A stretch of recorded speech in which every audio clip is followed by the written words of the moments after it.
கர்த்தருடைய பரிசுத்த நாமத்துக்கு மகிமை உண்டாகட்டும். ஆண்டவரும் உலக மீட்பரும் ஆகிய இயேசு கிறிஸ்துவின் நாமத்தில் உங்களை வாழ்த்துகிறேன். இந்த வருடத்திலே நமக்கு ஆண்டவர் கொடுத்த வாக்குத்தத்தம் நம்ம எல்லாருக்கும் தெரியும். ஆமென். யாத்ராகமம் புஸ்தகம் 33வது அதிகாரம் 17வது வசனம். என் கண்களில் உனக்கு கிருபை கிடைத்தது, உன்னை பேர் சொல்லி அழைத்து அறிந்திருக்கிறேன். ஹல்லேலூயா. ஆக ஆண்டவர் இன்றைக்கு நமக்கு சொல்லுகிற ஒரு காரியம், நான் உன்னை அறிந்திருக்கிறேன், உன்னை நான் அறிந்திருக்கிறேன். ஒருவேளை நீங்க கேட்கலாம், என்னை எங்க ஆண்டவர் அறிஞ்சிருக்கிறார், என்ன தெரிஞ்சிருந்தா நான் ஏன் இவ்வளவு கஷ்டப்படணும்? கிதியோன் அப்படித்தான் சொன்னார், எங்களை ஆண்டவர் நினைச்சிருந்தா எங்களுக்கு ஏன் இவ்வளவு கஷ்டம் அப்படின்னு சொல்லி. ஆனா ஆண்டவர் வந்து சொன்னார், நீ பயப்படாதப்பா, நீ பராக்கிரமசாலி, நான் உன் கூட இருக்கிறேன், நீ பெரிய காரியத்தை எல்லாம் செய்வ அப்படின்னு சொல்லி ஆண்டவருடைய தூதன் கிதியோனை பலப்படுத்தினார். அல்லேலூயா. அது மாதிரி இன்னைக்கு நீங்களும் வந்து யோசிக்கலாம், நான் விருப்பம் இல்லாத ஒரு சப்ஜெக்டை எடுத்துட்டேன், அதுல வந்து எனக்கு படிக்க கஷ்டமா இருக்கு, அல்லது நான் விருப்பம் இல்லாத ஊர்ல இருக்கிறேன், அல்லது விருப்பம் இல்லாத ஒரு தொழில்ல, வியாபாரத்துல, அல்லது ஒரு சூழ்நிலையில நான் இருக்கிறேன் அப்படின்னு சொல்லி ஏதாவது ஒரு காரியத்துல நீங்க நினைக்கலாம். ஆனா ஆண்டவர் சொல்றாரு, உன்னை பேர் சொல்லி அழைத்து அறிந்திருக்கிறேன். அல்லேலூயா. உங்களை ஆண்டவர் அறிஞ்சிருக்கிறார். என்ன தெரியுமா? நம்மளை எங்க வைக்கணும், நம்மளை எப்படி ஆண்டவர் உயர்த்தணும், நம்மளை எப்படி தேவன் இந்த தேசத்துக்கு ஆசீர்வாதமா வைக்கணும். ஆமென். இதெல்லாம் தேவன் நம்மளை குறிச்சு அறிந்திருக்கிறார். அந்த திட்டத்தை, அந்த நோக்கத்தை செயல்படுத்துவதற்கு தான் தேவன் நம்மை அழைத்திருக்கிறார். அல்லேலூயா. கர்த்தருக்கு மகிமை. 3 காரியங்கள். ஒன்று, இந்த வேதாகமத்துல நீ கர்த்தருக்கு பயப்படுகிறவன் என்று உன்னை அறிந்திருக்கிறேன் அப்படின்னு ஒரு வார்த்தை இருக்குது. அடுத்து, உன்னுடைய வேதனைகளை நான் அறிந்திருக்கிறேன் என்று சொல்லுகிறார். 3வது, உங்களிடத்தில் தேவ பயமில்லை என்று நான் அறிந்திருக்கிறேன் என்று சொல்லப்பட்டிருக்கிறது. இந்த 3 காரியங்களை இன்றைக்கு நாம் பார்ப்போம். அல்லேலூயா. வாசிக்கலாம். ஆதியாகமம் புஸ்தகம் 22வது அதிகாரம் 12வது வசனத்துல வாசிக்கிறோம். அப்பொழுது அவர், பிள்ளையாண்டான் மேல் உன் கையை போடாதே, அவனுக்கு ஒன்றும் செய்யாதே, நீ அவனை உன் புத்திரன் என்றும் உன் ஏக சுதன் என்றும் பாராமல் எனக்காக ஒப்பு கொடுத்தபடியினால் நீ தேவனுக்கு பயப்படுகிறவன் என்று இப்பொழுது அறிந்திருக்கிறேன் என்றார். அல்லேலூயா. இங்க வாசிக்கிறோம், பிள்ளையாண்டான் மேல் நீ கை போடாதே, அவனுக்கு ஒன்றும் செய்யாதே, நீ அவனை உன் புத்திரன் என்றும் உன் சுதன் என்றும் நீ பாராமல் அவனை எனக்கு ஒப்பு கொடுத்தபடியினால் நீ கர்த்தருக்கு பயப்படுகிறவன் என்று நான் அறிந்திருக்கிறேன். ஹல்லேலூயா. அப்ப கர்த்தருக்கு பயப்படுகிற ஒரு மனிதனை குறித்து இங்க நம்ம வாசிக்கிறோம். இந்த வசனத்துல வாசிக்கும் போது ஆண்டவர் சொல்லுகிற ஒரு காரியம், கர்த்தருக்கு பயப்படுகிற மனுஷன் எவனோ அவனுக்கு அவர் என்ன செய்யறாராம், தெரிந்து கொள்ளுகிற வழியை காண்பிக்கிறார். ஹல்லேலூயா. இந்த ஆபிரகாமை குறிச்சு பார்க்கும்போது, இந்த ஆபிரகாம் கர்த்தருக்கு பயப்படுகிற ஒரு மனுஷன். நீண்ட நாட்களாக அவருக்கு குழந்தை இல்லை. ஆனால் அவருக்கு குழந்தை கிடைத்த போது ஆண்டவர் அந்த குழந்தையை எனக்கு கொடு, உன்னுடைய நேச மகன், உன்னுடைய ஏக புத்திரனை நீ எனக்கு கொடு என்று சொல்லும் போது அவன் உற்சாகமா போய் ஆண்டவரிடத்துல ஒப்பு கொடுத்தபடியினால் அங்கே வசனம் சொல்லுகிறது, நீ கர்த்தருக்கு பயப்படுகிறவன் என்று நான் அறிந்திருக்கிறேன். அல்லேலூயா. ஒரு மனுஷன் தன்னை ஆண்டவரிடத்துல அர்ப்பணிக்கும் போதுதான் கர்த்தரை நாம் கனம் பண்ணுகிறோம். அல்லேலூயா. கர்த்தர் நம்மோடு கூட இருக்கிறார். பாருங்க, அங்க வசனத்தை நம்ம வாசிக்கிறோம், அவன் எப்படி ஆண்டவருக்கு தன்னுடைய குழந்தையை ஒப்புவிக்கிறான். நீங்க எபிரேயர் புஸ்தகம் 11வது அதிகாரம் 17, 18, 19 வசனங்கள். மேலும் விசுவாசத்தினாலே ஆபிரகாம் தாம் சோதிக்கப்பட்ட போது ஈசாக்கை பலியாக ஒப்பு கொடுத்தான். ஈசாக்கினிடத்தில் உன் சந்ததி விளங்கும் என்று அவனோடே சொல்லப்பட்டிருந்ததே. இப்படிப்பட்ட வாக்குத்தத்தங்களை பெற்றவன் மரித்தோரில் இருந்து எழுப்ப தேவன் வல்லவராய் இருக்கிறார் என்று எண்ணி தனக்கு ஒரே பேரானவனையே பலியாக ஒப்பு கொடுத்தான். மரித்தோரில் இருந்து அவனை பாவனையாக திரும்பவும் பெற்றுக்கொண்டான். ஹல்லேலூயா. இங்க இந்த வசனங்களை வாசிக்கும் போது விசுவாசத்தினாலே ஆபிரகாம் ஈசாக்கை பலியாக ஒப்பு கொடுத்தான். இன்றைக்கு அநேக வேளைகள்ல தேவனுடைய பிள்ளைகளுக்கு நம்மை ஒப்பு கொடுப்பதற்கு, நம் குடும்பத்தை ஒப்பு கொடுப்பதற்கு, நம்முடைய பிள்ளைகளை கர்த்தருக்கென்று ஒப்பு கொடுப்பதற்கு முடியாமல் இருக்கிறோம். ஆனால் கர்த்தருக்கு பயப்படுகிற ஒரு மனுஷன் என்ன செய்வான்? தனக்கு உரியதை ஆண்டவருக்கு ஒப்பு கொடுப்பான். ஹல்லேலூயா. இந்த ஆபிரகாமை குறித்து பார்க்கும்போது ஆபிரகாமுக்கு குழந்தை இல்லை. 75 வயதுல ஆண்டவர் குழந்தைய கொடுப்பேன், நீ உன் இனத்தை விட்டு உன் தேசத்தை விட்டு நீ நான் காண்பிக்கும் ஒரு தேசத்துக்கு போன ஆண்டவர் சொல்லும் போது இவன் வர்றான், பிரயாணப்பட்டு வருகிறான், 75 வயதுல வருகிறான். வரும்போது ஆண்டவர் சொல்லுகிறாரு, நான் உன்னை ஆசீர்வதிப்பேன், உன்னை ஒரு பெரிய ஜாதி ஆக்குவேன், உன் பேரை பெருமைப்படுத்துவேன், நீ ஆசீர்வாதமாய் இருப்பாய், உன்னை ஆசீர்வதிக்கிறவர்களை நான் ஆசீர்வதிப்பேன், உன்னை சபிக்கிறவர்களை நான் சபிப்பேன், பூமியில் இருக்கிற வம்சங்கள் எல்லாம் உனக்குள் ஆசீர்வதிக்கப்படும். ஹல்லேலூயா. இப்படியெல்லாம் சொல்லி ஒரு 7 விதமான ஆசீர்வாதங்களை கொடுத்தும் இந்த ஆபிரகாமுக்கு என்ன நடந்துச்சு தெரியுமா? 86 வயது வரைக்கும் குழந்தை இல்ல. 75 வயதுல சொன்னாரு, 86 வயது வரைக்கும் குழந்தை கிடைக்கல. இப்ப சாராள் சொல்றாங்க, நமக்கு பிள்ளை இல்ல, நம்ம வீட்டுல இருக்க அடிமை பெண்ணை நீ திருமணம் பண்ணி ஒரு குழந்தைய உண்டு பண்ணுன்னு சொல்லி அந்த எகிப்திய ஸ்திரீயாகிய ஆகாரை திருமணம் பண்ணி வைக்கிறாங்க. இப்ப இந்த மகனுக்கு 86 வயதுல ஒரு குழந்தை பிறக்குது, இஸ்மவேல் என்று சொல்லி. ஆனா ஆண்டவர் சொல்லுகிறார், இவனல்ல உன்னுடைய புள்ள, உன்னுடைய கற்ப பிறப்புல ஒரு குழந்தை பிறக்கும். ஹல்லேலூயா. அவன்கிட்டதான் என்னுடைய உடன்படிக்கையை நான் ஏற்படுத்துவேன், அவனுக்கு பேரு ஈசாக்கு என்று சொல்லி அவரை ஆசீர்வதிக்கிறார். ஹல்லேலூயா. நம்ம நினைக்கிறோம் அநேக நேரங்கள்ல நம்ம ஏதாவது ஒரு குறுக்கு வழியில போய் நம்ம நம்மளுடைய தேவைகளை சரி செஞ்சிடலாம், நிறைவு செஞ்சிடலாம். ஆபிரகாமுக்கு குழந்தைகளை பார்க்கும்போது நீங்க 25வது அதிகாரத்தை வாசிக்கும் போது ஆதியாகமம்ல கேத்தூரால் என்கிறதான ஒரு பெண்ணை விவாகம் செய்து அவளுக்கு 6 குழந்தைகள் பிறந்தது. அப்ப அவளுக்கு ஒரு 6 குழந்தை, ஆகாருக்கு 1 7 குழந்தை, ஈசாக்கு 1 8 குழந்தை. ஆனா 8 குழந்தையில 8 குழந்தையும் நீங்க நல்லா கவனிங்க, 8 குழந்தை. இந்த 8 குழந்தைக்கு தகப்பன் யாரு? ஆபிரகாம். ஆனா ஆபிரகாம் யார மகன் சொல்லுவாரு? ஈசாக்க தான் சொல்லுவார். ஹல்லேலூயா. நல்லா கவனிச்சுக்கிடணும், ஆகாருக்கு பிறந்தது ஆபிரகாமுக்கு பிறந்ததுதான், ஈசாக்கு பிறந்ததான் ஆபிரகாமுக்கு பிறந்ததுதான், கேத்துராலுக்கு பிறந்த பிள்ளைகள்லாம் ஆபிரகாமுக்கு பிறந்ததுதான். ஆனா ஆபிரகாம் சொல்லுவாரு, உனக்கு எத்தனை புள்ளன்னு சொன்னா எனக்கு ஈசாக்கு ஒருத்தன் தான் சொல்லுவார். ஏன்னா அதுதான் நேரான ஒரு மனைவிக்கு பிறந்த பிள்ளை. அது மாதிரி தான் விசுவாசிகளாகிய நாமோ, நான் இயேசுவின் பிள்ளை, நான் இயேசுவின் பிள்ளைன்னு சொன்னாலும் உண்மையா நம்ம இயேசுவுக்கு பிறந்திருந்தால்தான் நம்ம இயேசுவின் பிள்ளையாக இருக்க முடியும். அதனாலதான் யோவான் ஸ்நானகன் சொல்லுகிறாரு, நீங்க ஆபிரகாமின் பிள்ளைங்கன்னு சொல்லாதீங்கப்பா, ஆண்டவர் கல்லுகளினாலே ஆபிரகாமுக்கு பிள்ளைகளை உண்டு பண்ண வல்லவராய் இருக்கிறார். ஆகவே நீங்க ஆபிரகாமின் பிள்ளைன்னு சொல்றதுல பெருமை கொள்ளாதீங்கன்னு சொல்றாரு. கர்த்தருக்கு ஸ்தோத்திரம். அல்லேலூயா.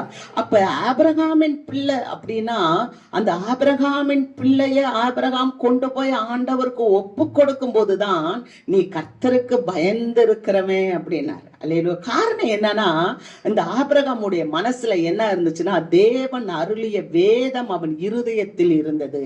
அல்லேலூயா. அவன் நடையை காத்து கொண்டான். என்ன தெரியுமா? ஆண்டவர் சொன்னார், அதை நிறைவேற்ற அவர் வல்லவராய் இருக்கிறார். என்ன சொன்னார்? உன்னுடைய சந்ததிக்குள்ளாக இந்த பூமியில் இருக்கிற வம்சம் எல்லாம் ஆசீர்வதிக்கப்படும், அந்த வார்த்தை நிறைவேறும் என்பதை அவன் நம்பி அவன் விசுவாசத்தை கொண்டு கிரியையினாலே வெற்றியை எடுத்தான். அல்லேலூயா. விசுவாசம் என்பது சும்மாவே இருந்து நான் விசுவாசிக்கிறது அல்ல. கிரியை இல்லாத விசுவாசம் செத்ததா இருக்கும். ஆக இந்த ஆபிரகாம் விசுவாசித்து ஆண்டவரிடத்துல போய் அவன் பலியாக ஒப்பு கொடுத்து அவனை மீண்டும் உயிரோட கூட பெற்றுக்கொண்டான் என்று பார்க்கிறோம். அல்லேலூயா. இந்த ஆபிரகாம் யாரு? கர்த்தருக்கு பயப்படுகிற ஒரு மனுஷன். கர்த்தருக்கு பயப்படுகிற மனுஷனை தேவன் இவ்விதமாய் அவனை ஆசீர்வதிக்கிறார். அல்லேலூயா. அங்க பார்க்கிறோம், இந்த மனுஷன் கர்த்தரோடு இணைந்து காணப்படுகிறவன். இவன் ஒரு தீர்க்கதரிசி என்று பார்க்கிறோம். ஆபிரகாம் தீர்க்கதரிசி மாத்திரமல்ல, கடவுளுடைய சிநேகிதன் என்று எண்ணப்பட்டான் என்று பார்க்கிறோம். அல்லேலூயா. அப்படி என்றால் ஆண்டவரோடு ஐக்கியம் கொண்டு இருக்கிற ஒரு மனுஷன். நம்ம வாசிக்கலாம், ஆதியாகமம் 18வது அதிகாரம் 19வது வசனம். கர்த்தர் ஆபிரகாமுக்கு சொன்னதை நிறைவேற்றும்படியாய் அவன் தன் பிள்ளைகளுக்கும் தனக்கு பின்வரும் தன் வீட்டாருக்கும் நீங்கள் நீதியையும் நியாயத்தையும் செய்து கர்த்தருடைய பலியை காத்து நடவுங்கள் என்று கட்டளையிடுவான் என்பதை அறிந்திருக்கிறேன் என்றார். பாத்தீங்களா? ஏன் சொன்னா, கர்த்தருக்கு பயப்படுகிற மனுஷன் எவனோ அவனுக்கு தாம் தெரிந்து கொள்ளுகிற வழியை போதிப்பார். என்ன ஒரு வழி என்று சொன்னா, ஆபிரகாம் வீட்டு வாசல்ல உட்கார்ந்து இருக்கிறார். கூடார வாசல்ல ஆபிரகாம் உட்கார்ந்து இருக்கிறார். 3 புருஷர்கள் வர்றாங்க. அப்படி வரும்போது ஆபிரகாம் சொல்றாரு, ஆண்டவமாரே, உங்களுடைய கண்கள்ல எனக்கு கிருபை கிடைத்தது உண்டானால் நீங்க இங்க தங்கி இருங்க. நீங்க தங்கி நான் கொடுக்கிற ஆகாரத்தை சாப்பிட்டு கொஞ்சம் இளைப்பாரிட்டு அப்புறம் உங்க வழியை கடந்து போங்க. ஏன் வந்தாங்க, எதுக்கு வந்தாங்க, அதெல்லாம் ஒண்ணுமே தெரியாது. ஆனா ஆபிரகாம் 3 பேரை பாக்குறாரு. பார்த்த உடனே அவர் சொல்றாரு, நீங்க எங்க வீட்டுல தங்கி இருங்க. அல்லேலூயா. நீங்க தங்கி சாப்பிடுங்க அப்படின்னு சொல்லி கொஞ்சம் அப்பமும் ஒரு கன்றை அடித்து அவங்களுக்கு ஆகாரம் கொடுக்கிறார். சாப்பிட்ட பிறகு அந்த 3 புருஷர்களையும் வழி அனுப்ப போகும்போது அந்த 3 புருஷர்களும் பேசுறாங்க. என்ன பேசுறாங்கன்னா, நான் செய்ய போகும் காரியத்தை ஆபிரகாமுக்கு மறைப்பேனோ? ஏன் நாங்க 3 பேர் வந்தோம் சொன்னா, சோதோம் கொமோரா என்ற பட்டணத்தை அழிப்பதற்காக வந்தோம். அல்லேலூயா. அப்ப இந்த பட்டணத்தை அழிப்பதற்கு முன்பதாக இந்த ஆபிரகாமுக்கு ஆண்டவர் அதை தெரிவிக்கிறார். என்ன சொல்றார்? நாங்க சோதம் கொமோராவை அழிக்க போறோம். உன்னுடைய பிள்ளைகளை நீ நீதியிலும் நியாயத்திலும் வளர்க்கும்படி நீ அவர்களுக்கு கட்டளையிடுவாய் என்பதை நான் அறிந்திருக்கிறேன். அல்லேலூயா. ஆபிரகாமுடைய குணாதிசயத்தை தேவன் அறிந்திருந்தார். இன்றைக்கு அநேக தகப்பன்மார்கள் இங்க இருக்கிறீங்க. நம்முடைய பிள்ளைகளை நம்ம யாருக்காக வளர்க்கிறோம்? ஏன்னா பிள்ளைகள் கர்த்தரால் வரும் சுதந்திரம், கர்ப்பத்தின் பலன், கர்ப்பத்தின் கனி கர்த்தரால் வரும் பலன். நாம கொண்டு வந்த பிள்ளைங்க இல்ல, இந்த பிள்ளைங்க எல்லாம் கர்த்தர் கொடுத்தது. அப்ப ஒரு ஆபிரகாம் தன்னுடைய பிள்ளைகளை எப்படி வளர்ப்பான் என்பதை அவர் அறிந்திருந்தார். அதனால ரகசியத்தை அவனுக்கு சொல்லுகிறார். கர்த்தருக்கு ஒரு பயந்த மனுஷன், கர்த்தருக்கு பயந்த மனுஷன் தன்னுடைய வீட்டுல தன்னுடைய பிள்ளைகளுக்கு நீதியை நியாயத்தை கற்றுக் கொடுத்து கர்த்தருடைய வழிகளிலே நடக்கும்படி கட்டளையிடுவான். அப்போ ஒரு தகப்பன் தன் பிள்ளைகளுக்கு கட்டளை கொடுக்க வேண்டும். எங்க ஊர்ல எங்க அம்மா சொல்லுவாங்க, தாய் பெற்று தந்தை வளர்க்க வேண்டும், அப்படி இல்லை என்றால் அது நாய் பெற்ற செல்வம். நாய் பார்த்திருக்கோம், பிள்ளைய பெற்று அது பாட்டுக்கு ரோட்ல விட்டுரும் குட்டி குட்டியா. அதுக்கப்புறம் அந்த நாய்க்குட்டிய ஒவ்வொருத்தரும் எங்கெங்கயாவது தூக்கிட்டு போயிடுவாங்க. பார்த்துருக்கோம். அது ஒரு இடத்துல இருக்காது. அது 5 குட்டி 6 குட்டி போட்டுரும். அதுக்கப்புறம் அது வளர்க்க தெரியாது. அந்த மாதிரி குடும்பத்துல ஒரு பொறுப்பு யாருக்கு இருக்குன்னா தகப்பன்மாருக்கு இருக்கு. வேதத்துல பதிவு செய்து வைத்திருக்கு. பிள்ளைகளை தகப்பன் நீதியிலும் நியாயத்திலும் வழி நடத்த, அப்படி அவன் நடத்துவான் என்பது அறிந்திருந்தனால ஆபிரகாமுக்கு ரகசியத்தை வெளிப்படுத்துகிறார். நம்ம வாசிக்கலாம், அப்போஸ்தலர் 10வது அதிகாரம் 35வது வசனம். எந்த ஜனத்திலாகிலும் அவருக்கு பயந்திருந்து நீதியை செய்கிறவன் எவனோ அவனே அவருக்கு உகந்தவன் என்று நிச்சயமாய் அறிந்திருக்கிறேன். கர்த்தருக்கு மகிமை. அப்ப கர்த்தருக்கு பயந்து நீதியை செய்யும் போது நாம் அவருக்கு உகந்தவர்களாக இருப்போம். அல்லேலூயா. இந்த ஆபிரகாம் தேவனுக்கு உகந்தவனாய் காணப்பட்டதுனாலதான் பூமியில் இருக்கிற வம்சங்கள் எல்லாம் உனக்குள் ஆசீர்வதிக்கப்படும் என்று தேவன் அவரை ஆசீர்வதித்தார். அல்லேலூயா. அது மாத்திரமல்ல, அந்த வம்சாவளியில வந்தவர் தான் ஆண்டவராகிய இயேசு கிறிஸ்து. அதனாலதான் ஆபிரகாமின் குமாரனும் தாவீதின் குமாரனுமாகிய இயேசு கிறிஸ்துவினுடைய வம்ச வரலாறு என்று மத்தேயு 1வது அதிகாரம் 1வது வசனத்துல வாசிக்கிறோம். கர்த்தருக்கு மகிமை உண்டாவதாக. அல்லேலூயா. அடுத்து கர்த்தருக்கு பயந்தவர்களை எப்படி ஆண்டவர் பார்க்கிறார் பார்க்கும்போது, சங்கீதங்களின் புஸ்தகம் 34வது அதிகாரம் 7வது வசனத்துல அவருக்கு பயந்தவர்களே அவர் சூழ பாளையம் இறங்கி அவர்களை விடுவிக்கிறார். கர்த்தருக்கு பயப்படுற பிள்ளைகளை கர்த்தர் எப்படி காப்பாத்துகிறாராம்? சூழ பாளையம் இறங்கி அவர்களை காப்பாற்றுகிறார். ஆமென், அல்லேலூயா. நான் இதை பார்க்கும்போது இதை யோசித்தேன். சாத்ராக், மேஷாக், ஆபேத்நேகோ என்பவர்கள் யாருக்கு பயந்தாங்கன்னா கர்த்தருக்கு பயந்தாங்க. கர்த்தருக்கு பயந்ததுனால அந்த ராஜாவினுடைய கட்டளையை அவர்கள் ஏற்காமல், நாங்கள் ஆராதிக்கிற தேவன் எங்களை தப்புவிக்க வல்லவராய் இருக்கிறார் என்று சொல்லி அந்த அக்கினி சூளையில வீழ்ந்த போதும் அங்கே ஒரு ஆண்டவருடைய தேவன் குமாரன் அதற்குள்ளாக உலாவி அந்த பிள்ளைகளை காப்பாற்றினார் என்று பார்க்கிறோம். அல்லேலூயா. ஆக கர்த்தருக்கு பயந்தனாலதான். கர்த்தர் பெரியவர். பயந்தவர் என்றால் கர்த்தர் நம்மளை அழித்து விடுவார் அல்ல. நம்முடைய ஆண்டவர் தான் அன்பான தேவன். நம்முடைய ஆண்டவர் தான் கிருபை உள்ள தேவன். நம்முடைய ஆண்டவர் இரக்கம் உள்ள தேவன். நம்முடைய ஆண்டவர் 1000 தலைமுறை மட்டுமாய் நமக்கு இரக்கம் செய்கிறவர். ஆகவேதான் அந்த இரக்கம் செய்கிற தெய்வத்தினுடைய வல்லமையை நினைத்து இவர்கள் கர்த்தருக்கு மரியாதை, அந்த பயம் என்பது மரியாதை, கனம். அல்லேலூயா. கர்த்தருக்கு கனப்படுத்தி கர்த்தரை மகிமைப்படுத்துகிற பிள்ளைகளை தேவன் சூழ பாளையம் இறங்கி அவர்களை விடுவிக்கிறார்.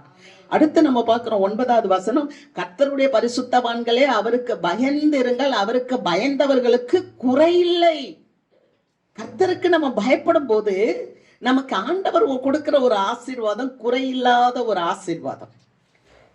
ஒரு தீர்க்கதரிசியினுடைய மனைவி ஒரு தேவனுடைய மனுஷன்ட்ட சொல்லுறா. என்ன சொல்லுறா? உம்முடைய அடியானாகிய என்னுடைய புருஷன் கர்த்தருக்கு பயந்தவன் உனக்கு தெரியும், ஆனா அவன் கடன் வாங்கி மரிச்சு போயிட்டான். கடன் கொடுத்தவர்கள் எனக்கு கொடுத்த 2 பிள்ளைகளை எடுத்துட்டு போக நினைக்கிறாங்க. உம்முடைய தாசன் அந்த மனுஷன் என்னுடைய புருஷன் கர்த்தருக்கு பயந்தவன் என்பதை நீ அறிவப்பா. இப்ப கடன் கொடுத்தவர்கள் என் பிள்ளையை எடுத்துட்டு போக நினைக்கும் போது நான் என்ன செய்வேன்னு தெரியலன்னும் போது அங்க அந்த மனுஷன் சொல்றான், தேவனுடைய மனுஷன் சொல்றாரு, உன்கிட்ட என்ன இருக்கு? என்கிட்ட ஒரு குடம் எண்ணெய் இருக்கு. அப்ப அந்த எண்ணெய நீ எல்லா காலி பாத்திரத்திலையும் ஊற்று. பக்கத்து வீடு அக்கத்து வீடு எல்லா இடத்துலயும் போய் வாங்கி அதை ஊற்றினான். எல்லாம் நிரம்புச்சு. நீங்க நினைச்சுக்காதீங்க, நீங்க கர்த்தருக்கு பயந்தீங்கன்னா உங்க வாழ்க்கையில குறைவை காண மாட்டீங்க. அல்லேலூயா. ஒரு நாள நீங்க குறைவா காண மாட்டீங்க. ஒருவேளை ஒரு கண்ணீர்ல, ஒரு கஷ்டத்துல, ஒரு இடுக்கண்ல நீங்க போயிருந்தாலும் அந்த கண்ணீரில இருந்தும் அந்த கஷ்டத்திலிருந்தும் அந்த இடுக்கண்ணிலிருந்தும் தேவன் உங்களை தப்புவிப்பார். காரணம் வேதம் சொல்லுகிறது, மனுஷனுக்கு நேரிடுகிற சோதனையே அல்லாமல் வேற சோதனை உங்களுக்கு நேரிடவில்லை. ஏன்னா தேவன் உண்மை உள்ளவராய் இருக்கிறார். அவர் திராணிக்கு மேல உங்களை சோதிக்க மாட்டார், ஆனால் சோதனையோடு கூட தப்பிக்கொள்ளும் போக்கை உங்களுக்கு உண்டு பண்ணுவார். யாருக்கு? கர்த்தருக்கு பயப்படுகிற ஒரு பிள்ளைக்கு. கர்த்தருக்கு பயந்தனால அந்த மனைவி, அந்த அம்மா, அந்த தீர்க்கதரிசியினுடைய மனைவி சொல்லும் போது அந்த எலிசா சொல்லுறார், நீ போய் உனக்குள்ள எல்லாத்தையும் அந்த ஒரு குடம் எண்ணெயை எல்லாத்திலையும் ஊத்துன்னு சொல்லும் போது அவள் கர்த்தருக்கு பயந்ததுனால ஊத்த ஊத்த ஊத்த அந்த ஒரு குடத்தின் எண்ணெய் சுரந்து கொண்டே இருந்தது. அவள் கடனையெல்லாம் அடைத்து அவள் சுபிட்சமாய் வாழும் வரைக்கும் அந்த எண்ணெய் அவளுக்கு போதுமானதாய் இருந்தது. அல்லேலூயா. அருமையான தேவ மக்களே, நீங்கள் கர்த்தருக்கு பயப்படுவீர்கள் என்றால் அந்த பரிசுத்த ஆவியானவர் உங்களை நிறைத்து உங்கள் குடும்பத்தை நடத்துவதற்கான ஞானத்தை கொடுத்து அவர் உங்களை வழிநடத்தி உங்களை ஆசீர்வதித்து உங்களை மேன்மைப்படுத்துவார். அல்லேலூயா. நம்ம வசனத்துல வாசிக்கும் போது கர்த்தருக்கு பயப்படுகிற சிறியோரையும் பெரியோரையும் அவர் ஆசீர்வதிக்கிறார். அல்லேலூயா. கடைசியாக இன்னொரு வசனத்தை நாம் வாசிக்கிறோம். பிலிப்பியர் புஸ்தகம் 2வது அதிகாரம் 12, 13 வசனங்களை வாசிப்போம். ஆதலால் எனக்கு பிரியமானவர்களே, நீங்கள் எப்பொழுதும் கீழ்ப்படுகிறபடியே நான் உங்களுக்கு சமீபமாய் இருக்கும் பொழுது மாத்திரமல்ல, நான் தூரமாய் இருக்கிற இப்பொழுதும் அதிக பயத்தோடும் நடுக்கத்தோடும் உங்கள் ரட்சிப்பு நிறைவேற பிரயாசப்படுங்கள். ஏனெனில் தேவனே தமது தயவுள்ள சித்தத்தின்படி விருப்பத்தையும் செய்கையையும் உங்களில் உண்டாக்குகிறவராய் இருக்கிறார். ஹல்லேலூயா.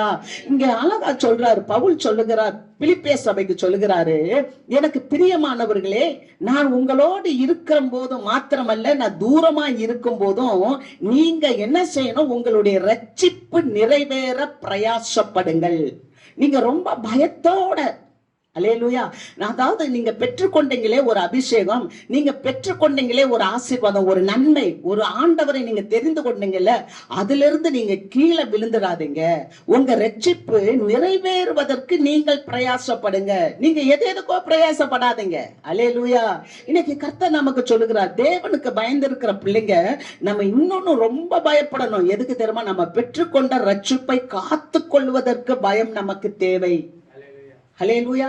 இந்த ஆபிரகாம் அவர் ரட்சிப்பை காத்து கொண்டார். அவர் சொல்லுகிறார், நாங்கள் விட்டு வந்த தேசத்தை திரும்ப போய் பார்க்கணும்னா எங்களுக்கு சமயம் கிடைத்திருக்கும், ஆனால் அதுவல்ல, அதிலும் மேலான பரம தேசத்தையே நாங்கள் நாடி இருக்கிறோம். ஹல்லேலூயா.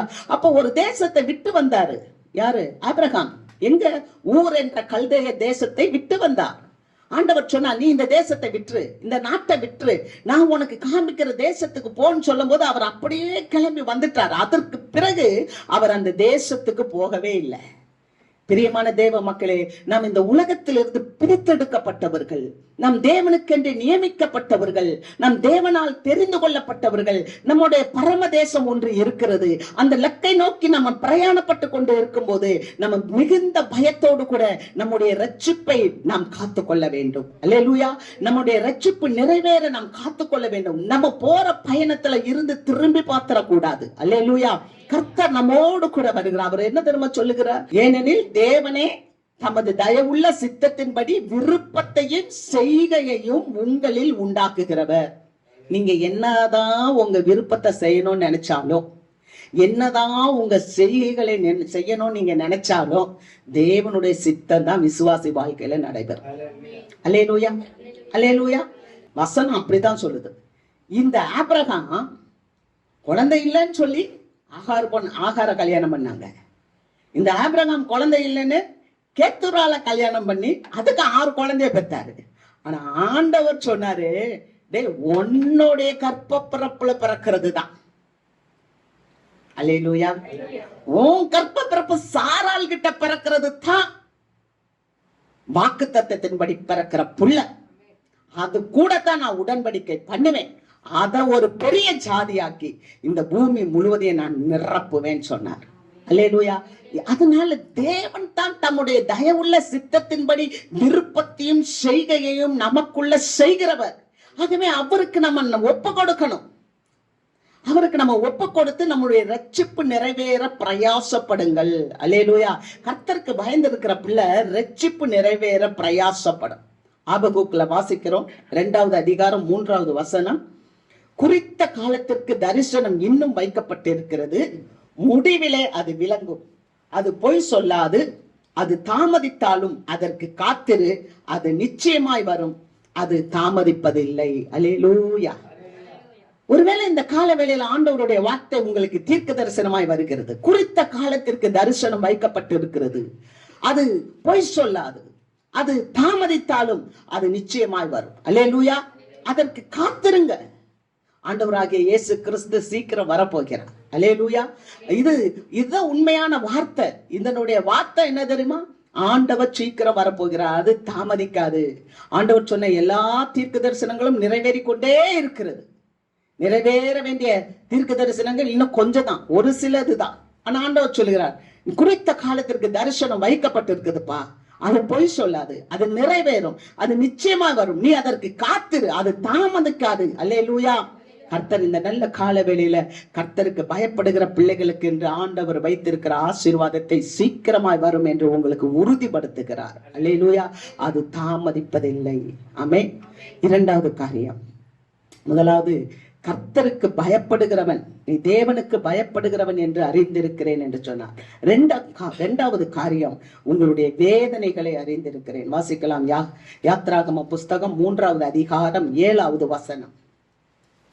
அப்பொழுது கர்த்தர், எகிப்தில் இருக்கிற என் ஜனத்தின் உபத்திரவத்தை நான் பார்த்து ஆளோட்டிகளின் நிமித்தம் அவர்கள் இடுகிற கூக்குரலை கேட்டேன், அவர்கள் படுகிற வேதனைகளையும் அறிந்திருக்கிறேன். ஹல்லேலூயா. எகிப்துல இருக்கிற என் ஜனத்தினுடைய உபத்திரவத்தை நான் பார்க்கவே பார்த்தேன். ஆண்டவர் உன்னுடைய வேதனைகளை அறிந்திருக்கிறவர் மாத்திரமல்ல, உங்கள் உபத்திரவங்களை பார்க்கிற தேவன். அல்லேலூயா. என் ஜனம், என் ஜனம், அவர் சொல்லுறார், என் ஜனம் எகிப்துல இருக்கு, என் ஜனம் எகிப்து உலகத்துல இருக்கு, என் ஜனம் பாவத்துல இருக்கு, அதனுடைய உபத்திரவத்தை நான் பார்க்கிறேன், அதனுடைய கூக்குரலை நான் கேட்கிறேன், அதனுடைய வேதனைகளை நான் அறிந்திருக்கிறேன். நல்ல கவனிங்க, கர்த்தருடைய ஜனம் இருக்க வேண்டிய இடம் எது? ஆண்டவர் சொன்னார், பாலும் தேனும் ஓடுகிற நலமும் விசாலமான ஒரு தேசத்துக்கு தான் நான் உன்னை கொண்டு வருவேன். ஆமென். அப்ப பழைய ஏற்பாட்டின் காலத்துல கர்த்தர் கொண்டு வந்துட்டார். அந்த இஸ்ரவேல் ஜனங்களை 40 வருஷம் மேக ஸ்தம்பமாய் அக்னி ஸ்தம்பமாய் வழி நடத்தி கொண்டு வந்துட்டார். அல்லேலூயா.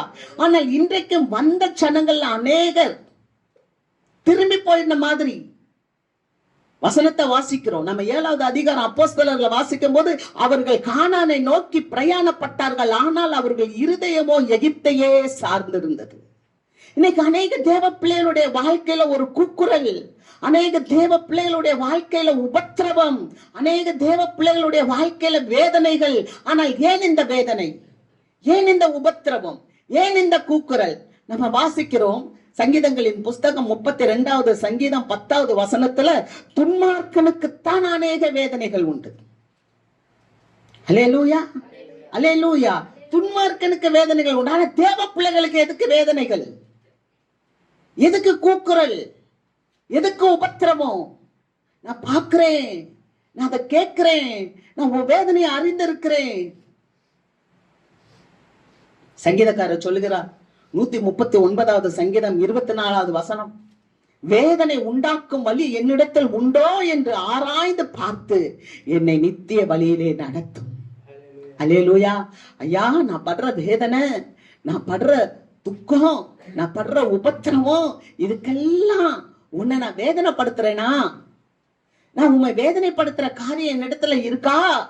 என்னை ஆராய்ந்து பார்த்து என் வழியை செம்மை பண்ணி என்னை நித்திய வழியில நடத்துப்பா. அல்லேலூயா. தேவ பிள்ளைகளுடைய வாழ்க்கையில உபத்திரமும் இருக்கும்போது நம்மளையே நாம சீர் செய்ய வேண்டும்.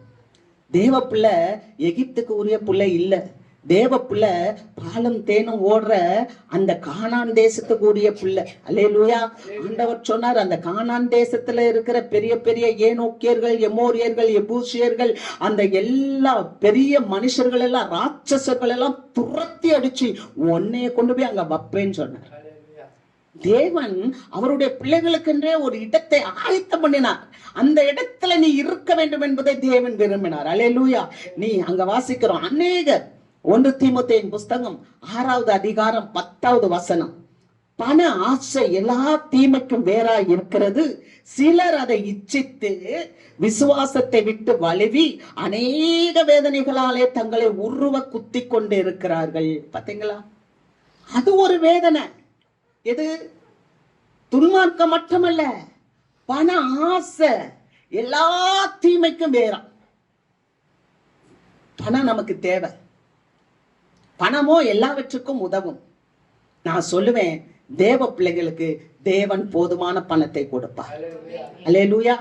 நீங்க என்ன பண்ணணும், எப்படி சாப்பிடணும், எப்படி நீங்க வாழ்க்கையை நடத்தணும், எப்படி உங்க பிள்ளைகளை படிக்க வைக்கணும், எல்லாவற்றையும் தேவன் நிச்சயமாக நடத்துவார். நான் விசுவாசிக்கிறேன். ஆனால் ஆசை, அதுதான் ஆசைன்றது என்ன? நான் சொல்ல கேள்விப்பட்டிருக்கேன். பெரியார் அவங்க ஒரு முறை இங்க இருந்து திருச்சி போனாங்களாம். திருச்சி அப்படி போகும்போது, அவர் ட்ரெயின்ல போகும்போது அவருக்கு ஃபர்ஸ்ட் கிளாஸ்ல டிக்கெட் எடுத்து கொடுத்தாங்களாம். ஆனா அவர் சொன்னாராம், நான் ஃபர்ஸ்ட் கிளாஸ்ல இல்லை, நான் நார்மலா வரேன் அப்படின்னு சொல்லி போனாராம். அப்ப எல்லாரும் கேட்டாங்களா, ஏன் நீங்க ஃபர்ஸ்ட் கிளாஸ்ல வர மாட்டேன்றீங்கன்னு. இல்ல, நான் ஃபர்ஸ்ட் கிளாஸ்ல போனாலும் திருச்சி தான் போறேன், செகண்ட் கிளாஸ்ல போனாலும் திருச்சிக்கு தான் போறேன், நான் போக போற டெஸ்டினேஷன் தான் முக்கியம்னாராம். அல்லேலூயா. அது மாதிரி நம்முடைய பிள்ளைகளுக்கு எங்க படிக்கணும், படித்தால் போதும். இல்ல, அந்த பள்ளிக்கூடத்துலதான் படிக்க வேண்டும், அதுக்குத்தான் நான் இவ்வளவு செலவு. அப்ப நம்ம என்ன பண்ணுவோம்? அது ஆசை. நம்ம பிள்ளைங்க படிக்கிறதுனால இல்ல, படிச்சாலும் அவர் கிருபை வேண்டும். அல்லேலூயா. தேவனுடைய கிருபை வேண்டும். இது ஒரு உதாரணத்துக்காக சொல்றேன். இப்படி பல காரியங்கள் இருக்கிறது. நான் இந்த இடத்துல போனாதான், எனக்கு இந்த கடையில இந்த சாப்பாடை சாப்பிட்டாதான், எனக்கு இந்த இடத்துல போய் இந்த வேலையில உட்கார்ந்தாதான், எதேதோ காரியங்கள். அப்ப பண ஆசை எல்லா தீமைக்கும் வேறாகி அதை நாமளே உருவ குத்திக்கிட்டோம். அங்க வசனம் அப்படித்தான். அதனால என்னன்னா, விசுவாசத்தை விட்டு வழுவி அநேக வேதனைகளாலே நம்மளை குத்தி கொள்கிறோம். அப்ப வேதம் என்ன சொல்லுகிறது? கர்த்தரால் வருகின்ற ஆசீர்வாதம் ஐஸ்வர்யத்தை தரும், அதனோடு அவர் வேதனையை கூட்டார். நீதிமொழிகள் 10:22 சொல்லப்பட்டிருக்கு. அப்ப கர்த்தர் உங்களுக்கு ஆசீர்வாதத்தை கொடுப்பாருன்னா அதுல உங்களுக்கு என்ன இருக்காதுன்னா வேதனை இருக்காது. கர்த்தர் நமக்கு ஆசீர்வாதத்தை கொடுப்பாருன்னு சொன்னா அதுல நமக்கு என்ன இருக்காதுன்னா வருத்தம் இருக்காது, நமக்கு கவலை இருக்காது. அல்லேலூயா, அல்லேலூயா. இது ஒரு விதமான வேதனை. இதுல இருந்து நம்ம சுய பரிசோதனை செய்து நம்மளை விடுவித்துக் கொள்ள வேண்டும். மூன்றாவது ஒரு காரியம், மத்தேயு எழுதின நற்செய்தி நூல் 8வது அதிகாரம் 6வது வசனம் 13வது வசனத்துல நம்ம வாசிக்கும் போது ஒரு நூற்றுக்கு அதிபதியை குறிச்சு பார்க்கிறோம். அவனுடைய வேலைக்காரன் ஒரு கொடிய வேதனையினால அவன் வேதனைப்பட்டு கொண்டு இருந்தான் என்று பார்க்கிறோம். இன்னைக்கு அநேக மக்கள் வேதனைப்படுறாங்க. எதுல தெரியுமா? கொடிய வியாதி. சிலருக்கு இருக்கிற வியாதியில ஒரு பெரிய வியாதி என்ன தெரியுமா? கற்பனை செய்கிற வியாதி. நான் சொல்லுவேன், ஒண்ணுமே இருக்காது, ரொம்ப நல்லா இருக்கும் அவங்களுடைய சரீரம், நல்லா இருக்கும் அவங்களுடைய ஆவி ஆத்மா. ஆனா அவங்க எப்ப பார்த்தாலும் ஒரு பயம், நமக்கு இது வந்துருமோ, இது நடந்துருமோ, இது இருக்குமோ. அது ஒரு கொடிய வேதனை. ஆனா இங்க உண்மையாகவே இந்த வேலைக்காரனுக்கு ஒரு கொடிய வியாதி இருந்தது.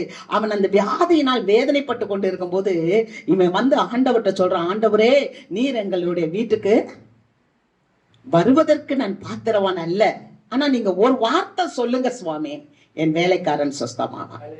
அல்லேலூயா. அவனுக்கு எவ்வளவு பெரிய ஒரு விசுவாசம் இருந்துச்சு பாருங்க. என் வேலைக்காரன் வேதனைப்படுவது உண்மைதான், ஆனா நீ வரணும்ன்ற அவசியம் இல்ல, நீங்க ஒரு வார்த்தை சொன்னா போதும், என் வேலைக்காரன் சொஸ்தமாவான். அவன் நீ போ, உன் வேலைக்காரன் பிழைத்து இருக்கிறான்னு சொன்னாரு.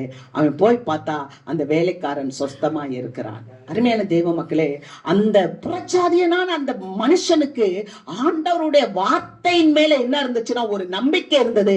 ஆண்டவரே, நீர் ஒரு வார்த்தை சொன்னா என் வேலைக்காரன் சுகமடைவான். இன்னைக்கு ஆண்டவர் எத்தனை வார்த்தைகளை நமக்கு சொல்லி இருக்கிறார். வியாதியை உன்னிலிருந்து விலக்குவேன், அவர் உன்னை வேடனுடைய கண்ணிக்கும் பாலாக்கும் கொள்ளை நோய்க்கும் தப்புவிப்பார், அவர் தமது வார்த்தையை அனுப்பி அவர்களை குணமாக்கி அழிவிலிருந்து தப்புவிக்கிறார், அவருடைய காயப்பட்ட தழும்புகளாலே நீங்கள் குணமானீர்கள்.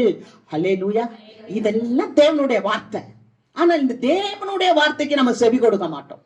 ஆனா உலகத்துல யாராவது நமக்கு ஒண்ணு சொல்லிட்டா அதை மட்டுமே நம்ம நினைப்போம். ஆனா தேவ பிள்ளைக்கு தேவனுடைய வார்த்தையில தான் ஜீவன் உண்டு. அல்லேலூயா. தேவனுடைய பிள்ளைக்கு தேவனுடைய வார்த்தையில தான் ஜீவன் உண்டு, தேவனுடைய வார்த்தையில தான் சுகம் உண்டு, தேவனுடைய வார்த்தையில தான் விடுதலை உண்டு. அவர் வார்த்தையை அனுப்புறார், அவர் குணமாக்குகிறார், அவர் விடுதலை தருகிறார், அவர் உன் வேதனை அறிந்திருக்கிறார். வேதனையிலிருந்து விடுதலை கொடுப்பதற்கு தான் அந்த ஆண்டவராகிய இயேசு கிறிஸ்து அந்த கொல்கதா மலையிலே, அந்த சிலுவையிலே, கோர சிலுவையிலே தன்னை அர்ப்பணித்து அந்த இரத்தத்தினாலே நீ பிழைத்துக் கொள், அந்த இரத்தத்தினாலே நீ ஜீவனை அடைந்து கொள், அந்த இரத்தத்தினாலே நீ சுகத்தை பெற்றுக்கொள் என்று அவர் தன்னுடைய இரத்தத்தை சிந்தினார். தேவனுடைய ராஜ்யம் பேச்சில் அல்ல, பலத்தில் இருக்கிறது. அல்லேலூயா. நீங்க பேசலாம். சிலர்ட்டெல்லாம் நம்ம பேச ஆரம்பிச்சாலே முழு பைபிளையும் நம்மள்ட்ட ஒப்பிச்சிருவாங்க. அதனால பிரயோஜனம் இல்லை. தேவனுடைய வார்த்தையை கை கொள்ள வேண்டும். அல்லேலூயா. தேவனுடைய வார்த்தையை பேசுவதல்ல, தேவனுடைய வார்த்தையை கேட்பதல்ல, தேவனுடைய வார்த்தையை நாம் கை கொள்ள வேண்டும். ஒரு வார்த்தையை சொன்னாலே உடனே கீழையாத்தின் பிசின் தைலம் இல்லையோ, ரண வைத்தியம் இல்லையோ, எல்லாம் சொல்லுவாங்க. சொல்லு, உனக்கு இருக்குன்னு தான் உலகம் சொல்லும். ஆனா நீங்க தான் சொல்லணும், எனக்கு அது இல்ல, இயேசுவே எனக்கிட்ட அந்த வியாதி இருக்குன்னா என்னை விட்டு அகற்றமாகும்படி நீர் கிருபை செய்யும். அல்லேலூயா. இதுதானே ஜெபம், இதுதானே வெற்றி வாழ்வு. அல்லேலூயா. ஏன்னா கர்த்தர் என்னுடைய வேதனையை பார்த்திருக்கிறார். என்னுடைய வேதனைக்காக தான் கோர சிலுவையிலே அவர் வெற்றி சிறந்தார். அல்லேலூயா. ஆக இந்த காரியத்தை நான் மறந்து போகவே கூடாது. ஆண்டவர் உங்களுடைய வேதனைகளை பார்க்கிறார். அது வியாதியா இருக்கலாம், அல்லது அது ஒரு பண கஷ்டத்துல இருக்கலாம், அல்லது ஒரு துன்மார்க்கமான வாழ்க்கையில இருக்கலாம். அந்த துன்மார்க்கமான வாழ்க்கையில இருந்து தேவன் நம்மளை தூக்கி எடுக்க போதுமானவராய் இருக்கிறார். அல்லேலூயா. அல்லேலூயா. உன்னுடைய கூக்குரலை கேட்டு விடுதலை கொடுக்கிற தேவன். ஆமென். அல்லேலூயா. உங்கள் வேதனையை அறிந்திருக்கிற தேவன் மாத்திரமல்ல, உங்கள் உபத்திரவத்தை நேரா பார்க்கிறார். நீங்க நினைக்கலாம், ஐயோ நான் தனியா இருக்கிறேன். இல்ல, உங்களோடு இயேசு இருக்கிறார். நீங்க உபத்திரவத்துல இருந்தாலும் இயேசு இருக்கிறார். ஆமென். அல்லேலூயா. நீ பாவத்துல இருந்தாலும் இயேசு உன்னை பார்த்துக்கிட்டே இருக்கிறார். சிலுவையில காயப்பட்ட இயேசுவை பார், கல்வாரி நாயகனை பார் என்று. அல்லேலூயா. நீங்க பாவத்துல இருக்கிறீங்களா? ஒரு பிள்ளை மதுவை ஊத்தி குடிக்கும் போது ஆண்டவர் பார்த்துட்டே இருப்பார். எப்படி பாப்பா தெரியுமா? கட்டப்பட்ட நிலையில் அந்த கோர சிலுவையில அந்த கையில அடிச்சிருக்க அந்த ஆணி, அதை பார்க்கும்போது, மகனே பாருப்பா, என்ன பாரு, என் கை இந்த சிலுவையில அடிபட்டிருக்கு உனக்காக. ஆனா நீ எவ்வளவு தைரியமா பாட்டில துறக்கிற இல்ல? பாத்தீங்களா? மகனே காலை பாரியா, என் கால் மேல கால் வச்சு ஆணி அடிச்சிருக்கு. ஆனா நீ எனக்கு விருப்பம் இல்லாத இடத்துக்கு போற. உனக்காகத்தானே நான் காலில் ரத்தம் வந்தது. கோர சிலுவை. அவர் உங்களை பார்த்துட்டு இருக்கிறார். ஆண்டவர் துன்மார்க்கத்துல பிரியப்படுகிறவர் அல்ல. துன்மார்க்கனை நீதிமானாக்கும்படிதான் இயேசு இந்த உலகத்துக்கு வந்தார். அல்லேலூயா. ஆகவே உங்க உபத்திரவத்தை, உங்களுடைய கூக்குரலை, உங்கள் வேதனைகளை அவர் பார்க்கிறார். அவர் உங்களை வேதனையிலிருந்து விடுவிக்கிறார். ஆமென். மூன்றாவது காரியம், முதலாவது கர்த்தருக்கு தேவனுக்கு பயப்படுகிற பயம், அதை அறிந்திருந்தார். இரண்டாவது வேதனைகளை அறிந்திருந்தார். மூன்றாவது உங்களிடத்தில் தேவ பயம் இல்லை என்று நான் அறிந்திருக்கிறேன். யோவான் எழுதின நற்செய்தி நூல் 5வது அதிகாரம் 42வது வசனம். யோவான் 5:42. உங்களில் தேவ அன்பு இல்லை என்று உங்களை அறிந்திருக்கிறேன். ஹல்லேலூயா. தேவ அன்பு இல்லைன்றத ஒரு பிள்ளை எப்படி கண்டுபிடிக்கலாம் தெரியுமா? தேவ அன்பு இல்லை என்பதை ஒரு பிள்ளை எப்படி கண்டுபிடிக்கலாம்? தேவ வசனத்தை சொன்னா பிடிக்காது. வாசிக்கலாம். எரேமியாவின் புஸ்தகம் 6வது அதிகாரம் 10வது வசனம்.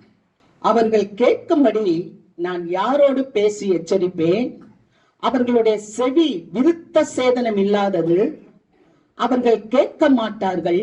கர்த்தருடைய வசனம் அவர்களுக்கு நிந்தையாய் இருக்கிறது, அதன் மேல் அவர்களுக்கு விருப்பம் இல்லை. பாத்தீங்களா? கர்த்தருடைய வசனம் எப்படி இருக்கான்? அவங்களுக்கு நிந்தையா இருக்கான். நீங்க கோச்சுக்காதீங்க. ஆண்டவர் வசனம் சொல்லுது, மனுஷன் அப்பத்தினால் மாத்திரமல்ல தேவனுடைய வாயிலிருந்து புறப்படுகிற வார்த்தையினாலே பிழைப்பான் என்று வேதம் சொல்லுது. அப்ப தேவனுடைய வார்த்தையை கேட்கறதுக்கு விருப்பம் இல்லை.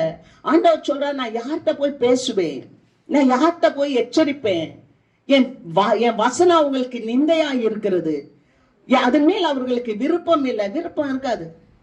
வாலிப பிள்ளைகளுக்கெல்லாம் விருப்பமே இருக்க மாட்டேங்குது. தேவ பிள்ளைங்க, நீங்க கர்த்தருடைய பிள்ளைங்க, உங்களுக்கு விருப்பம் இருக்கணும்.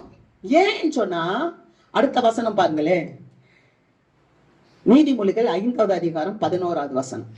முடிவிலே உன் மாம்சமும் உன் சரீரமும் உருவழியும் போது நீ துக்கித்து, ஐயோ போதகத்தை நான் வெறுத்தேனே, கடிந்து கொள்ளுதலை என் மனம் அலட்சியம் பண்ணினதே, என் போதகரின் சொல்லை நான் கேளாமலும் எனக்கு உபதேசம் பண்ணினவர்களுக்கு என் செவியை சாயாமலும் போனேனே, சபைக்குள்ளும் சங்கத்துக்குள்ளும் கொஞ்சம் குறைய எல்லா தீமைக்கும் உள்ளானேனே என்று முறையிடுவாய். பாத்தீங்களா? அப்ப ஒண்ணு வசனம் பிடிக்காது, ரெண்டாவது பிள்ளைங்களுக்கு அறிவுரை பிடிக்காது. அதனாலதான் ஆண்டவர் சொல்றாரு, உனக்கு தேவனுடைய அன்பு இல்லை, உங்களுக்கு தேவ அன்பு இல்லை என்று உங்களை அறிந்திருக்கிறேன். எல்லாருக்கும் இல்ல, ஆண்டவர் ஒரு குறிப்பிட்ட சாராரை பார்த்து பேசினாரு. யூதர்கள், பெரிய பெரிய படித்தவர்கள், வேத பண்டிதர்கள், வேத சாஸ்திரிகள், பரிசேயர்கள், ஆண்டவருடைய உயிர்த்தெழுதலை அறிந்தவர்கள், ஆனால் கர்த்தருக்கு கீழ்ப்படியாமல் போனார்கள். அப்போ அவர்களை பார்த்து சொன்னார், உங்களுக்கு தேவனுடைய அன்பு இல்லை என்று நான் உங்களை அறிந்திருக்கிறேன். தேவனுடைய அன்பு எப்ப குறையும்? பழைய ஏற்பாட்டுல பார்க்கும்போது இஸ்ரவேல் ஜனங்கள் தேவனுடைய ஆளுகையை தள்ளிட்டாங்க. 1 சாமுவேலின் புஸ்தகம் 8வது அதிகாரம் 7வது வசனத்துல அவங்க கேட்கிறாங்க, எங்களை ஆளுகை செய்ய எங்களுக்கு ஒரு ராஜா வேண்டும் என்று கேட்டாங்க. ஆண்டவர் என்ன சொன்னார் தெரியுமா? சாமுவேல்கிட்ட சொன்னாரு, சாமுவேலே, அவங்க கேட்கறத நீ செய்ப்பா.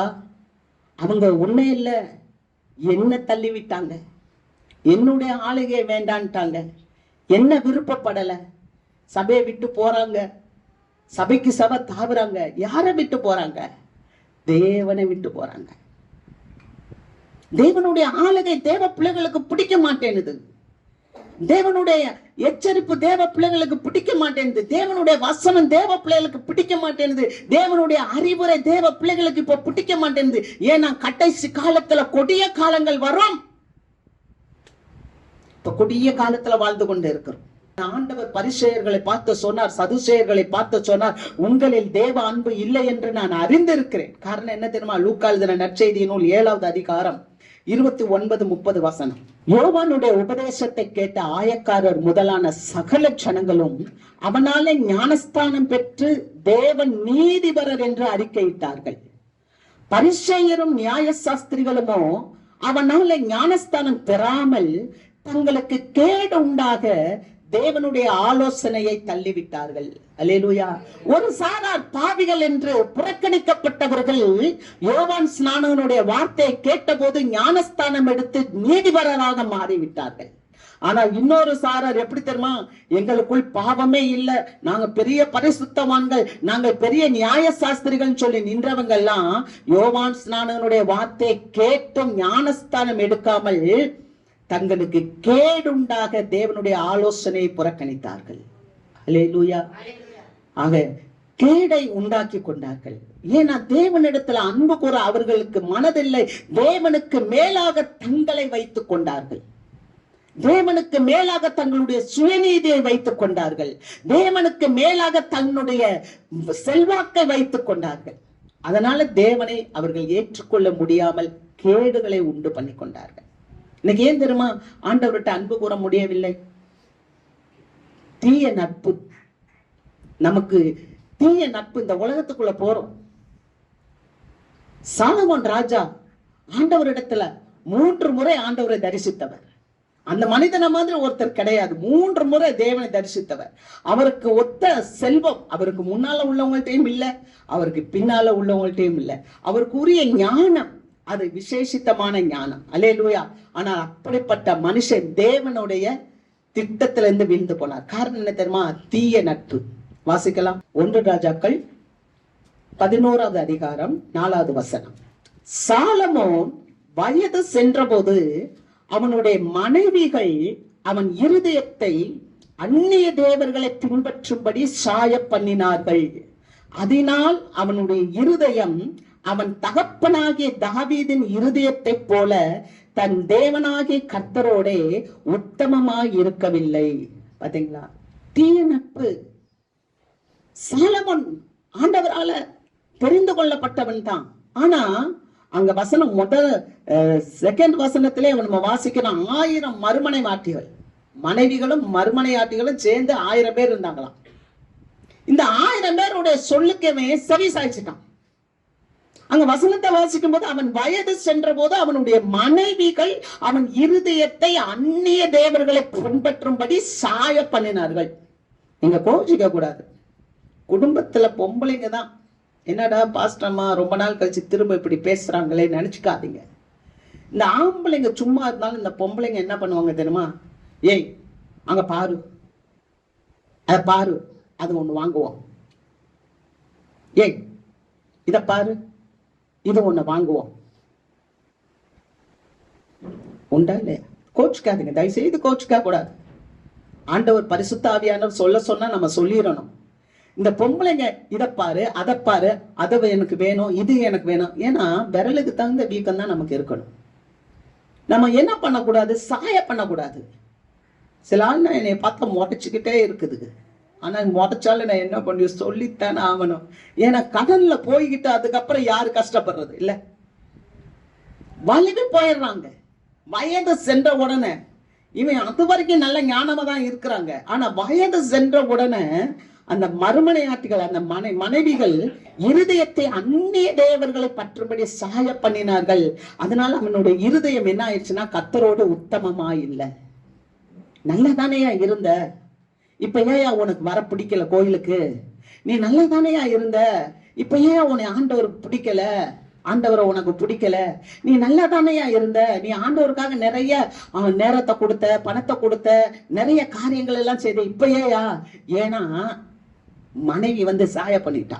வசனத்தை பேசுறேன். மனைவி என்ன பண்ணிட்டா, சாய பண்ணிட்டா. அதனால தாவீதை போல உத்தமமா இல்ல. அப்ப தீய நட்பு உனக்கு என்ன பண்ணிரோம்னா தேவனிடத்தில் அன்பு கூற வைக்காது. தேவ அன்பை உன்கிட்ட வெளியே எடுத்துரும். அதனாலதான் ஆண்டவர் சொன்னாரு, மனைவி என்ன செய்யணும்னா புருஷனை கனப்படுத்தி புருஷனுக்கு கீழ்ப்படிந்து புருஷன் தலையா இருக்கணும். அல்லேலூயா. புருஷன் யாரு? தலை. மனைவி யாரு? சரீரம். புருஷன் நடத்துவத புருஷனுக்கு தலை இயேசு கிறிஸ்து. அல்லேலூயா. கர்த்தருக்கு மகிமை. தீய நட்பு கூடாது. ரெண்டாவது பாருங்க, வெற்று வாழ்க்கை. லூக்கா வீட்டுல போய் படிச்சுக்கோங்க. லூக்கா 11வது அதிகாரம் 24 26 வசனம் வாசித்தீங்கன்னா, வெற்று வாழ்க்கை என்ன தெரியுமா? ஆண்டவருக்கும் எனக்கும் சம்பந்தமே இல்லை. இன்னைக்கு ஞாயிற்றுக்கிழமை வசனத்தை கேட்டேனா முடிஞ்சு போச்சு. அடுத்த ஞாயிற்றுக்கிழமை வர்ற வரைக்கும் ஆண்டவருடைய வசனம் வேண்டாம், ஆண்டவருடைய வார்த்தை வேண்டாம், ஆண்டவருடைய சத்தம் வேண்டாம், ஆண்டவருடைய அறிவுரை வேண்டாம், எதுவுமே வேண்டாம். அப்படின்னா என்ன ஆகும்னா, இதுக்குள்ள இருந்து போன ஒரு பிசாசு இப்ப இங்க ஜோடிக்கப்பட்டிருக்கு. திங்கக்கிழமை, செவ்வாய்க்கிழமை, புதன்கிழமை, வியாழக்கிழமை, வெள்ளிக்கிழமை, சனிக்கிழமை ஜோடிக்கப்பட்டிருக்கு. ஜோடிக்கப்பட்ட உடனே ஒண்ணு போய் 7 கூட்டிட்டு வந்துடும். 8 உள்ள உட்காரும் போது ஞாயிற்றுக்கிழமை கோயிலுக்கு வர பிடிக்காது. இல்லன்னா காலையில ஞாயிற்றுக்கிழமை கோயிலுக்கு வரும்போதுதான் வீட்டுல டிராமா நடக்கும். ஞாயிற்றுக்கிழமை நாளைக்கு கோயில்னா சாயந்தரமே தலைவலி வந்துடும். நீங்க தற்போது பண்ணி பாருங்க. இதெல்லாம் எனக்கு ஆண்டவர் தான் இப்ப பேச்ச கொடுத்துக்கிட்டு இருக்காரு. நாளைக்கு கோயிலுக்கு போகணும்னு சொன்னாலே இன்னைக்கு சாயந்தரம் நமக்கு ஜுரம் வந்துடும். ஏன்னா 7ஓட 8 வந்துருச்சு. இப்ப ஒன்னு போய் அந்த 7 கூட்டிட்டு வந்து 8 வந்துருச்சு. ஏன்னா வெற்று வாழ்க்கை வெற்றிடமா இருக்கு. இந்த இருதயம் வெற்றிடமா இருக்கு. இந்த இருதயத்துல தேவனுடைய வார்த்தை இல்ல, தேவனுடைய சிந்தையில. ஏன்னா தேவனுடைய சிந்தை தான் கர்த்தரை நம்புகிறவனோ செழிப்பு இருக்கும், ஆசீர்வாதம் இருக்கும், மகிழ்ச்சி இருக்கும், சந்தோஷம் இருக்கும். கர்த்தரை நம்புறவன் செழிப்பான். 6 நாள் நல்ல செழிப்பா இருந்துட்டு 7வது நாள் சர்ச்சுக்கு வரும்போது கொழுமையான பதார்த்தத்தோட வரணும். ஐயா 7 நாள் செழிப்பா இருந்தேன். அல்லேலூயா. வெற்று வாழ்க்கை இல்லை, காய்ந்து போன வாழ்க்கை இல்லை. இந்த காய்ந்து போன வாழ்க்கைக்கு காரணம் தேவனிடத்துல அன்பு கூற முடியாதது. யோவான் எழுதின நற்செய்தி நூல் 6வது அதிகாரம் 63 66 வரைக்கும் நீங்க வீட்டுல போய் வாசித்து கொள்ளுங்க. ஆவிக்குரிய வாழ்க்கையில அந்த ஆவிக்குரிய பார்வை நமக்கு குறைவா இருக்கு. ஆவிக்குரிய பார்வை குறைவா இருக்கு. என்ன அப்படின்னா, ஆண்டவர் அழகா பேசுறாரு, சீசர்களோட எல்லாரோட பேசுறாரு. அப்பா, என்னுடைய வார்த்தை ஆவியா இருக்குப்பா, என்னுடைய வசனம் எல்லாம் ஜீவனா இருக்குப்பா. அவரு ஆவியே உயிர்ப்பிக்கிறது. என்னது? ஆவியே உயிர்ப்பிக்கிறது. அந்த ஆவி நமக்குள்ள இருந்தா 7 நாளும் உற்சாகமாவே இருப்போம். அல்லேலூயா. 7வது நாள் அந்த உற்சாகம் எப்படி இருக்கு தெரியுமா? ரெட்டிப்பான வரத்தை பெற்றுக் கொள்கிற உற்சாகமாக இருக்கு. அல்லேலூயா.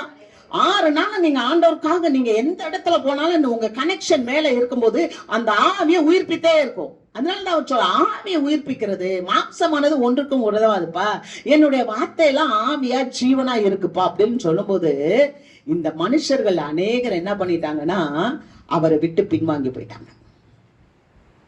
சீஷர்கள் அநேகர் அவரை விட்டு பின்வாங்கி போனாங்க. ஏன்னா ஆவிக்குரிய அர்த்தத்தை அவர்களால் புரிந்து கொள்ள முடியவில்லை. அருமையான தேவ மக்களே, ஆவிக்குரிய வாழ்க்கையில தேவனுடைய வார்த்தையை நம்ம புரிந்து கொள்ளட்டோம்னா தேவன்கிட்ட அன்பு இல்லை. ஹல்லேலூயா. ஒரு சகோதரி என்கிட்ட பேசிட்டே இருந்தாங்க. அதுக்கு நான் ஒரு காரியம் பதில் கொடுத்தேன். அவங்க சொன்னாங்க, உனக்கு வேற வேலை இல்லை, எப்ப பார்த்தாலும் வேதாந்தம் தான் பேசுவேன். நாங்க வேதத்தை படிக்கிறவங்க வேதத்தை தான் பேசுவாங்க. ஹல்லேலூயா. நாம எதை படிக்கிறோமோ அதை தான் பேச முடியும். அநேக சீஷர்கள் கர்த்தரோட நடக்க முடியாம பின்வாங்கி போனார்கள்னு பார்க்கிறோம். காரணம் என்னன்னா, அவர்கள் ஆண்டவரிடத்தில் அன்பு கூறவில்லை. ஆக தேவ பிள்ளைங்க தேவனிடத்துல அன்பு கூறும்போது அவர் பூரண அன்பு பயத்தை புறம்பே தள்ளும். ஆமென். ஏன் பயப்படுறோம்? ஏன் பயப்படுறோம்? ஏன்னா ஆண்டவர்கிட்ட அன்பு இல்ல. ஆண்டவர்கிட்ட அன்பு இருந்தா அந்த பிள்ளை என்ன நினைக்கும்? ஆண்டவர் என்னை காப்பாற்றுவார், ஆண்டவர் என்ன நடத்துவார். உங்க பிள்ளைங்க உங்களை நம்புதில்ல. ஒரு தகப்பனுக்கு வேலையே இல்லை. அந்த தகப்பனுக்கு வேலை இருக்கா வேலை இல்லையான்றது அந்த தகப்பனுக்கு தான் தெரியும். இன்னைக்கு போனா எனக்கு வருமானம் உண்டா வருமானம் இல்லையா, இன்னைக்கு போனா எனக்கு காசு கிடைக்குமா காசு கிடைக்காதா அப்பாவுக்கு தான் தெரியும். ஆனா அந்த பொண்ணு என்ன பண்ணும்? அப்பா வேலைக்கு போயிருக்கிறாரு, எப்படியாவது பணத்தை வாங்கிட்டு வந்துருவாரு, எனக்கு நாளைக்கு பரீட்சைக்கு ஃபீஸ் கட்டணும், கட்டிடுவான். நம்புமா நம்பாதாயா? எப்படி நம்பும்? தன் தகப்பனை அறிந்திருக்கிறான். தன் தகப்பன் எனக்கு செய்வார் என்பதை அவள் அறிந்திருக்கிறாள். நம்மளும் நம்முடைய தகப்பனை அறிந்திருந்தால் பூரண அன்பு பயத்தை புறம்பே தள்ளும். அன்பு சந்தேகப்படாது. அல்லேலூயா. அன்பு சந்தேகப்படாது. அப்ப நம்ம அன்பா இருக்கணும். அதனாலதான் ஆண்டவர் சொன்னார், உங்களில் தேவ அன்பு இல்லை என்று நான் அறிந்திருக்கிறேன் என்று ஒரு கூட்டத்தை பார்த்து ஆண்டவர் சொன்னார். அல்லேலூயா. அருமையான தேவ மக்களே, அந்த ஒரு சாராருடைய கூட்டத்துல இந்த சபை நிற்க கூடாது. இந்த வார்த்தையை கேட்டுக்கொண்டு இருக்கிற மக்கள் நிற்க கூடாது. தேவனுடைய பிள்ளைகளாய் நாம் நிற்க வேண்டும். அல்லேலூயா. ஆக ஆண்டவர் சொன்னா, உன்னை பேர் சொல்லி அழைத்து அறிந்திருக்கிறேன், நீ கர்த்தருக்கு பயப்படுகிறவன் என்று நான் அறிந்திருக்கிறேன், உன்னுடைய வேதனைகளை நான் அறிந்திருக்கிறேன், நீ தேவ பயம் இல்லை என்று ஒரு கூட்டத்தை அவர் அறிந்திருந்தார். அல்லேலூயா. கர்த்தருக்கு மகிமை. நம்ம தற்பரிசோதனை செய்வோம். நம்ம எந்த கூட்டத்துல இருந்தாலும் அந்த கூட்டத்துல தேவன் நம்மோடு கூட பேசி இருப்பார். நம்மளை சரி செய்வோம். நம்மளை கர்த்தருக்கு உகந்ததாய் மாற்றிக்கொண்டு தேவனுடைய ஆசீர்வாதத்தை சுதந்தரிப்போம். ஆமென். நாம் எழுந்திருப்போம். கர்த்தருக்கு மகிமை.